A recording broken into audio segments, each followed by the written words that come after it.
एकूणच मागू शकतो.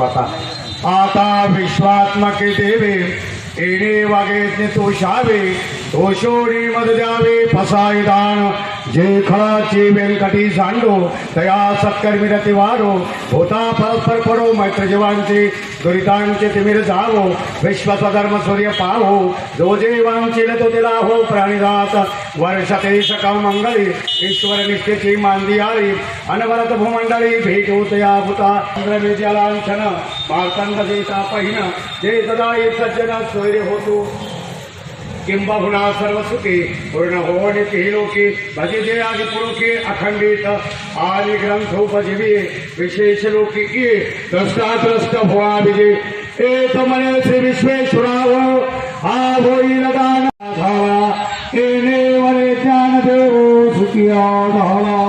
आता समजायची श्रद्धांजली.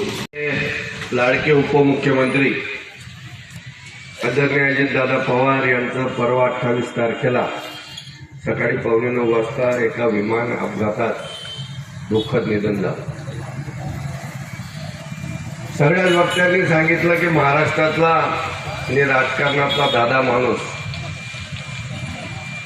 खरं म्हणजे माणूस गेल्यानंतर त्याने काय कमवलं, पैसे किती कमवले कोणी बघणार नाही.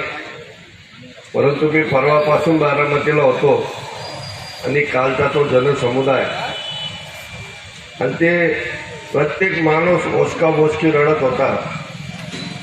अत्यंत विदारक दृश्य की आम्ही काय गमावलं, आमच्या हाताकडे काहीच राहिलं नाही असं हातबल होऊन लोक शून्य होतं पूर्ण बारामती पुणे. खरं म्हणजे माझं दुर्भाग्य आहे, मला 28 तारखेला दादांनी रात्री 8 वाजता भेटायला बोलवलेलं होतं आणि मी त्याच्यासाठी मुंबईसाठी निघालो होतो आणि ठाण्याजवळ गेल्या असताच मला बातमी कळाली. मी तसंच बारामतीला निघून गेलो. काम कसं करायचं, नाही करायचं असेल तर नाही होणार, पण करायचं असेल तर डायरेक्ट फोन लावणार, नाही तर डायरेक्ट सही करणार, असा एकमेव राजकारणातला माणूस होता. माझ्या वाईट प्रसंगात मला फार मोठी मदत केली. त्यावेळेस तुम्ही त्यांच्या पक्षातली नव्हते.